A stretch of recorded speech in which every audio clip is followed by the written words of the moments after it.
নমস্কার বন্ধুরা, আজকে ছিল আমার ডেল্টয়েডের ওয়ার্কআউট, যা শুরু করলাম ডাম্বেল শোল্ডার প্রেস দিয়ে। রেপিটেশন ছিল 10টা থেকে 15টা এবং টোটাল সেট ছিল 3টে। এরপরে মারলাম সাইড ল্যাটারাল, এটাও ছিল সেম রেপিটেশন। এই ওয়ার্কআউটটা আমি যখনই পারফর্ম করি তখন খুব কন্ট্রোল ওয়েতে পারফর্ম করার চেষ্টা করি, তবে গিয়ে মাসল ভালো কন্ট্রাকশন হয়।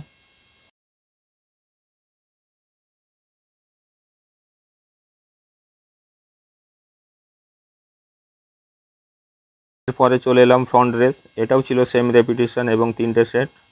আমি একদিন ডেল্টয়েড এবং একদিন শোল্ডার ওয়ার্কআউট পারফর্ম করে থাকি। এবার করলাম রিয়ার ডেল্ট, যেটা পেক ডেক মেশিনে মারলাম। রিয়ার ডেল্টের সাথেই আজকে ডেল্টয়েড ওয়ার্কআউট করলাম ফিনিশ। বাড়ি ফিরে সারলাম পোস্ট ওয়ার্কআউট মিল, যা ছিল রাইস, রাজমা, 2টো এগ হোয়াইট আর ছিল স্যালাড।